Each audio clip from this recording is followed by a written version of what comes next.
Welcome to Financial Planning Explained. I'm your host, Mike Menninger, certified financial planner, owner and founder of Menninger Associates Financial Planning. I'm joined here today with one of my associates, Kyle Ryan, also a certified financial planner as well as a chartered financial consultant. Kyle, thanks for joining me. Yep, thanks for having me.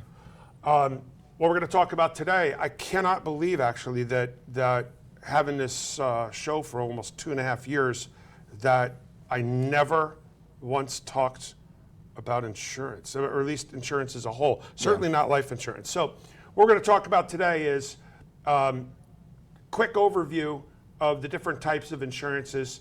And when I say quick, we're talking about a summary here.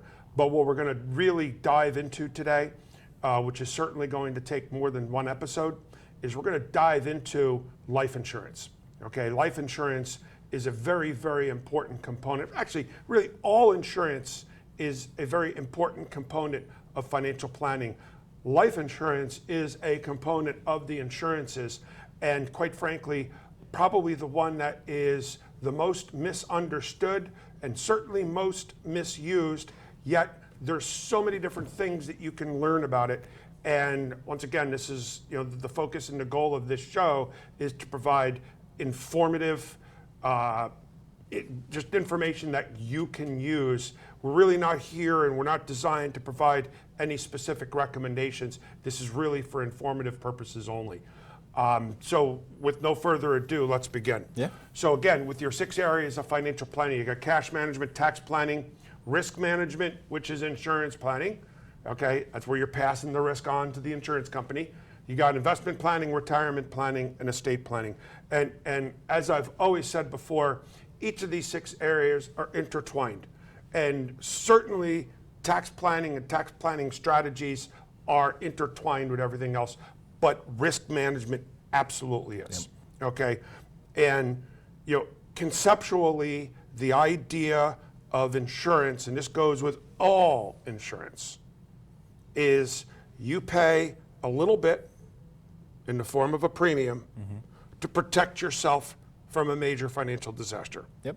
And if you look at all insurances are statistically and probability based, meaning that if there is a greater chance of the event happening, then you're going to be paying a higher premium.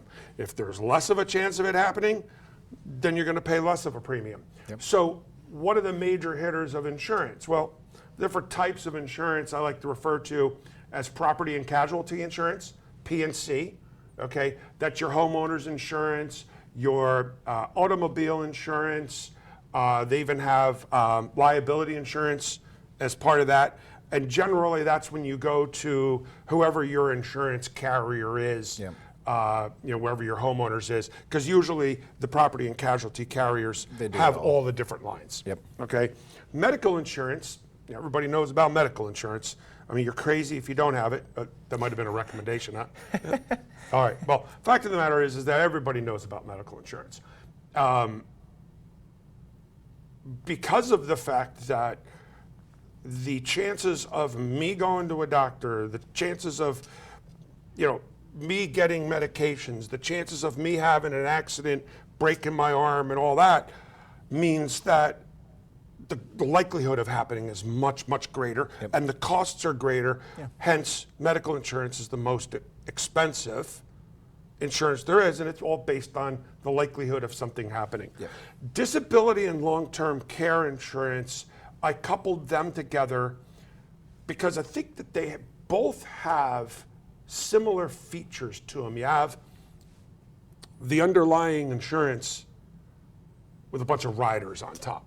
Okay, and quite honestly, even though I'm licensed to be able to provide and sell these types of insurances to clients, it's not necessarily best for the client for us to be in front of them when we're not experts at what we're talking about. Yeah. Okay, so we generally will go out and bring on somebody who is an expert in those particular areas.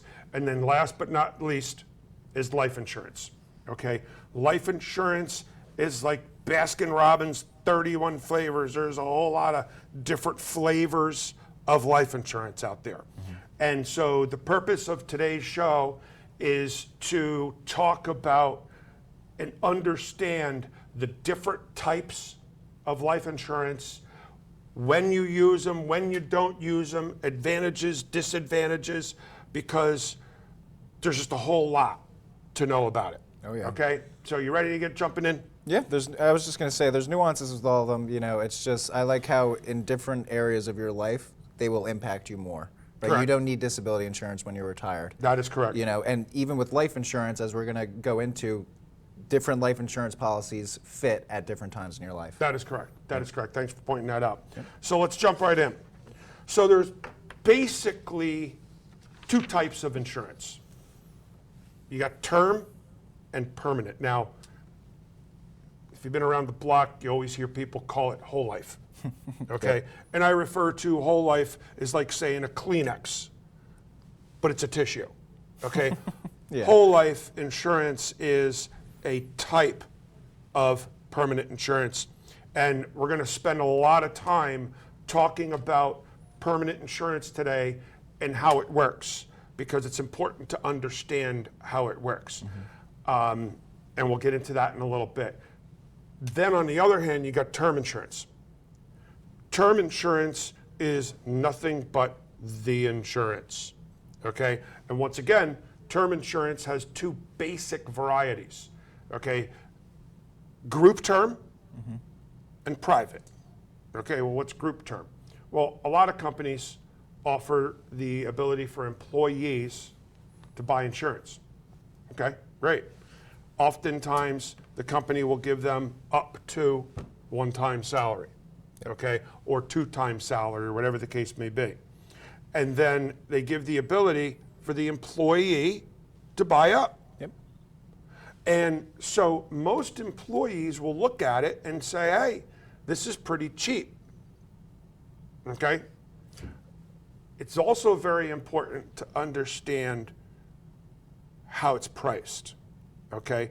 And once again, life insurance absolutely works the same way as all other insurances. The cost is associated with the likelihood something is going to happen. Yep. And how catastrophic it could be. Right. Yep. So when it comes back to life insurance, is group insurance, group term, the advantage of group term versus the disadvantage of group term is, if I'm working with my employer and I'm buying life insurance, the downside is if I leave that employer, in most cases, so does my insurance. Yep. Okay, so if I'm relying as part of my overall financial plan that I need a certain amount of life insurance, then what happens if I leave one company and go to another company that doesn't offer it? Yep. Or offers only up to 50,000 or 100,000. Meanwhile, at my last company, I had 600,000 or 800,000. Okay, that's one big issue. A second big issue is I may have started with a particular company, healthy, and for whatever reason you pick up, whether you had cancer or heart disease or something, okay, you pick up something and now you move to your new job, they don't offer it, you may not be able to get the life insurance on the outside. Correct. A privately held policy. And when they do have group rates, you know, it's typically you're not paying based on your own health, you're paying based on the groups. Correct. Right? You know, so if you're really unhealthy, it might be worthwhile for you Oh. to buy up on your group policy because you're buying it at rates that you wouldn't be able to get on your own. Correct. Whereas if you're very healthy, you might be actually paying more for a group policy than you would on your own. That is correct. Thanks for pointing that out. So what basically happens is a group policy is what's referred to as age banded, for starters. Yep. Okay, which means that you pay the same for ages 30 to 34, 35 to 39, goes up again from 40 to 44, 45 to 49, et cetera, et cetera. And so what happens is that the cost of insurance goes up, and it's always measured in a price per thousand per paycheck. So it doesn't look like much. It's like 100,000, it's only 7 cents. That means it's only, $7, right, per paycheck. Well, you add it up over the course of the year, times 26 paychecks, you're paying a whole lot more than you think. Yep. All right. Now, the other thing that they differentiate, obviously by age, but aside from that, the only thing they differentiate is gender and tobacco user. Yep. And by the way, we'll talk a little bit about risk, but tobacco users generally double to triple their life insurance costs, particularly once you get older. Yep. Which Not is- as drastic, but typically women have cheaper insurance than men as well. That is also because they are, Careful. they're less likely to do stupid things that men do. The life-threatening, dumb things like jumping off bridges and stuff like that. Not that I would have ever done that or anything else like that. But we're still on the previous slide talking about the private insurance. So let me go back to that. So you got a group term insurance. Fact of the matter is that I could be a marathon runner. And if I'm sitting next to a coworker who is obese with cancer, heart disease, diabetes, and you go through the gamut, okay, but he's a non-smoker and he's a male. I'm a male, non-smoker, and I'm a marathon runner. We're paying for the same amount of insurance. Yeah. Okay, so another misnomer with regards to the premiums for life insurance, because life insurance increases in cost exponentially with time, meaning as you get older. So in other words, if you're paying for a $100,000 policy when you're 30, you might be paying $100 a year. Okay, but when you're 50, you might be paying $500 or $600 a year, and if you're 70, you might be paying a couple $1,000s a year, and it increases exponentially. But when people compare the costs of getting a private insurance policy. Now, what's a private insurance policy? Private insurance policy would be if I go out to any of the carriers that are out there and say, I want to buy a 20-year term policy. What does that mean? That means for 20 years, I am paying the same amount every month, a quarter, or a year for those 20 years, okay? Now, if someone were to look at the cost of an insurance policy over a term, and they compare that to what they're paying at work, they're going to immediately say, hey, I am paying a lot more money for the term policy on the outside. I'll say, yes, you are. And the reason you're paying more on the outside is, let's say the individual is 33 years old. Well, he's looking at his term rates at work are for the 30 to 34-year-old. Okay, what the 20-year term policy is doing is it's taking and averaging out what the cost of insurance is from age 33 all the way to age 53. Yep.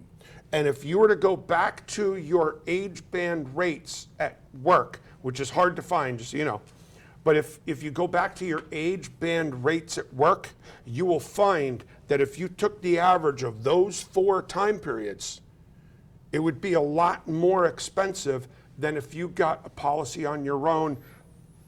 But also note, that's if you're in above average health, the marathon runner Yes. that I used. Yeah. So we're going to pick up here in a few minutes. We're going to take a break, and we'll pick up right from where we left off. So stay tuned. We'll be back with you in just a few moments.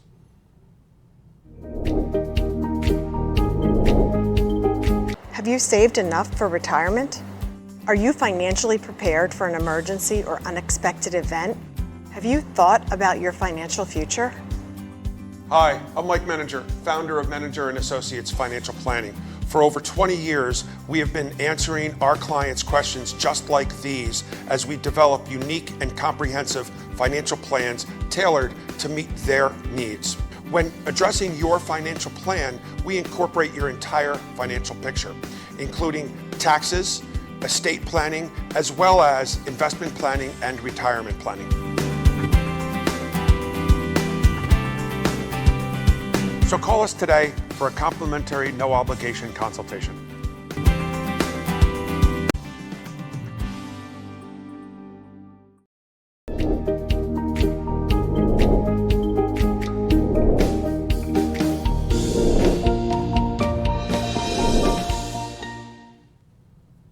Welcome back to Financial Planning Explained. I'm your host, Mike Menninger, certified financial planner, and I'm with my associate, Kyle Ryan, also a CFP and a chartered financial consultant. So we're going to pick up where we left off. We were talking about the different types of life insurance. We're mostly spending time talking about the difference between group insurance, okay, getting it through work, and going on the outside. If you have a person who is healthy, we typically will suggest that they go on the outside, even though we're not supposed to be making specific recommendations. But the reality is that we don't like to be held hostage to the fact that, when you're doing financial planning, you want to have some level of guarantee if you can.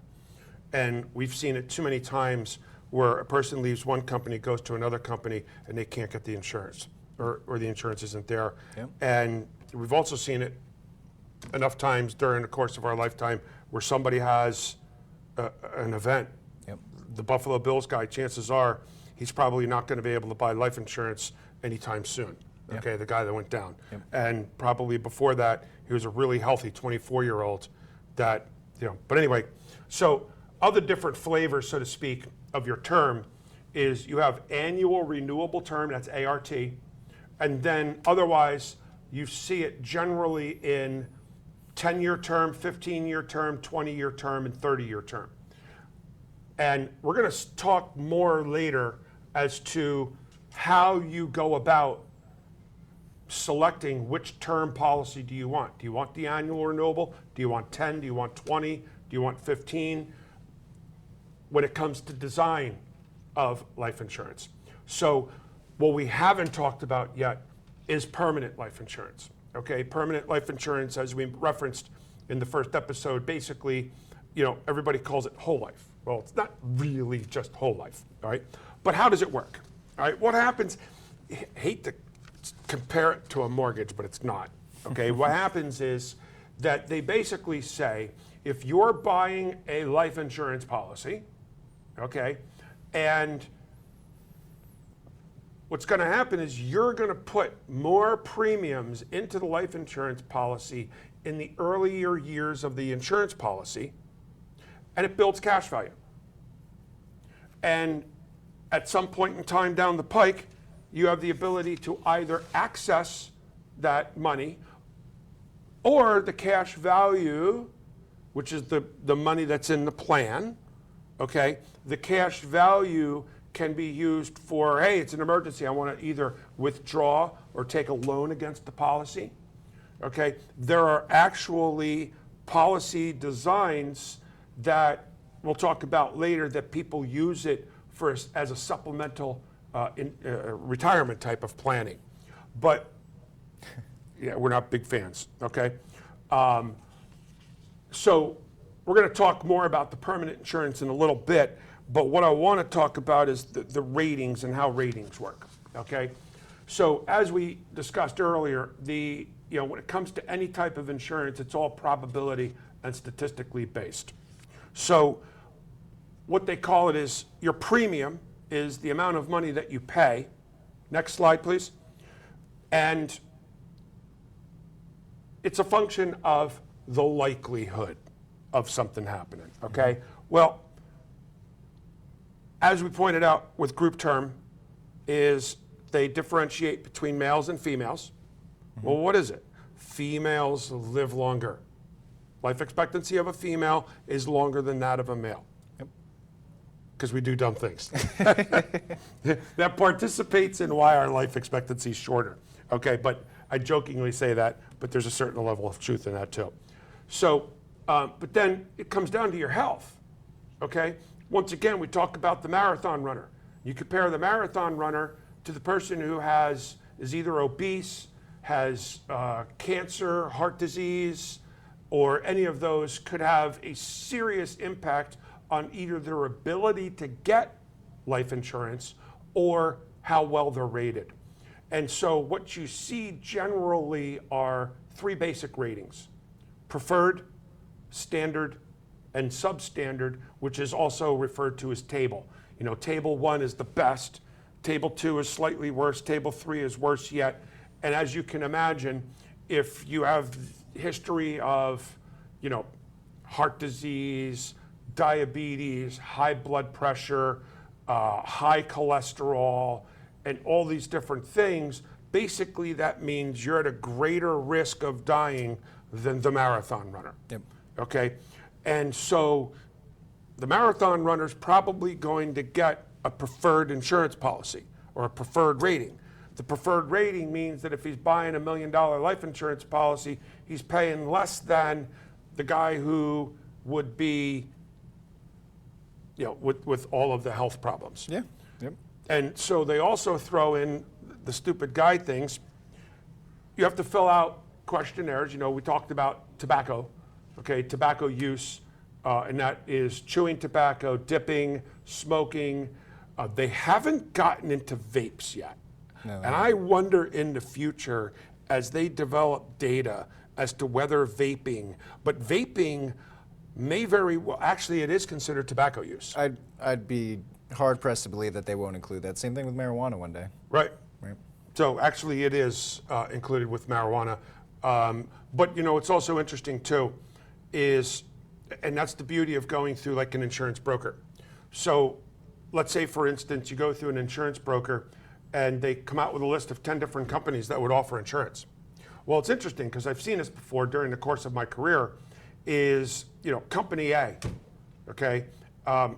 They don't really strike you down if you have high blood pressure. But another company may say, hey, we don't want you, okay? And they're gonna raise your premiums. Whereas that same other company may say, but we don't really care much about high cholesterol, okay? And then there are others that will say, hey, we don't care about one, we don't care about the other, but if you have both of them, then we do care. And so that's why it's important when you're going through the process of looking to buy insurance that you're upfront and square with the person who is taking the insurance application, because they may already know, hey, this particular insurance company is not going to like the fact that you have high cholesterol or whatever, okay? Yeah, I've had clients who, I forgot I had sleep apnea. Oops. They're going to go through your medical records. They're going to find that stuff out. So that's They how are. they come out with that rating. Oh yeah, and so it's funny you mention that. People, you hear about it. Insurance fraud is pretty serious. It's a serious crime. So you don't ever want to commit insurance fraud by lying on an application. Yeah, sometimes you make a mistake or you accidentally forget something. That won't cancel your policy, but you just want to make sure it's as accurate as possible. That's correct. That's correct. But it'll also happen that if you lie on your insurance policy, first of all, they have what's called the Medical Information Bureau. Yep. Okay, Medical Information Bureau was created by the insurance companies to protect each other. Really? Yeah. So it was created by the insurance companies to protect each other. So let's say, for instance, someone applies through me, Yep. and we apply through a particular company. I don't want to name names. Yep. So we go through a company A, and and all of a sudden company A does the standard, looks at my blood and urine and height, weight, and all that fun stuff, and they discover that I got ethyl methyl nasty disease running through my veins. I'm like, whoa, holy cow, I didn't know that. I'll reapply and lie. Yeah. Well, guess what? What happens is that shows up in the Medical Information Bureau, and I was declined or whatever the case may be, because insurance companies are they're all in the same boat. They don't want to insure somebody who is uninsurable.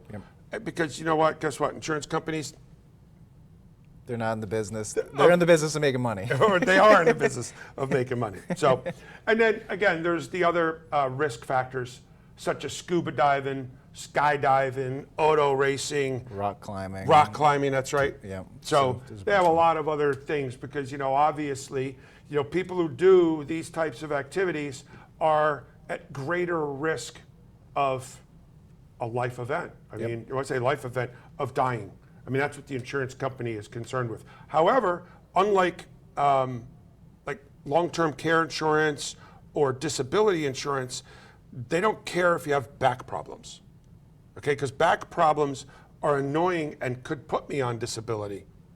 But back problems aren't considered to be life-threatening, or at least certain ones. Yep. So like, what are we talking about now? We're going back to the permanent insurance, okay? So the permanent insurance, how it works basically is it builds cash value, okay? And next slide, please. It builds the cash value, which can be used later for loans. It could be used later for taking money out, or will be used later for paying premiums. Now, what I would like to be able to do is go to the next slide, excuse me, and try to illustrate how permanent insurance works. So if we could show this graph here. So here's what happens, okay? And it's kind of vague, if you will, but the graph is basically going from left to right, a person's age. So let's say the person age 33 wanted to buy a life insurance policy, and they wanted to buy a permanent insurance policy. Well, let's say, for instance, the life insurance is a $100,000 death benefit, okay, and that's what's reflected by the line on top. And they want a $100,000 life insurance benefit, but the insurance company says you need to pay $1,000 a year. Well, at age 33, the cost of insurance is less. It might be $100. So what happens now is they put $1,000 into the policy, $900 in cash value. Yeah. $100 to pay for the $100,000 Right. insurance. Yeah. Correct. And then there's other silly fees that go in there. Okay. So it may turn out that the $100 goes to that, a few other bucks for administrative fees, and then the rest of it goes to cash value. So let's say 100 for insurance, 100 for all other silly fees. Yep. You now have a cash value of $800 at the end of the first year. Yep. Okay. Well, now you turn 34. You continue to put $1,000 in. By the way, you're putting $1,000 in for the rest of your life. And so at age 34, I put $1,000 in. My cost of insurance is basically the same. So $800 goes into my cash value. But wait, what about the previous $800? That previous $800 is earning interest. Yep. Okay? And if it's earning interest, then what happens is that I'm getting interest on the $800 that I already had in there, plus the $800 that's going in. Mm-hmm. So now I have $1,600 plus interest, and now turn age 35. Throw in another $1,000 in there, another $800 goes to the cash value, and I now have my $1,600 and change growing, plus the $800, so you can see where things, as time goes on, the cash value increases. But then it reaches a point in the policy where the cost of insurance is more than $1,000 that I'm paying, plus the cost of how much the cash value is. So let's say I reached a point where the cash value is 30 grand. And the 30 grand all by itself is producing enough interest that between my $1,000 going in and the interest that the 30 grand is producing is still covering my insurance premiums. And then there hits a point when you start getting older that it's not covering it. Okay, at which point then the cash value begins to decrease, but you still have the insurance benefit in place. And it can hit that point rather quickly because the cost of insurance is exponential, whereas your That is interest correct. rate is typically rather flat. That is correct, absolutely. So we're going to have to stop here because we're going to pick this up in the next episode as we continue on talking about the life insurance. So we're going to probably pick up right here again. So thank you for joining us. Until you see the next part of this particular episode, there's a whole lot to talk about as it pertains to the different types of insurance policies, as well as designing the right type and amount of insurance that you want to have for yourself. So thank you again for joining us, and I look forward to seeing you on the next episode.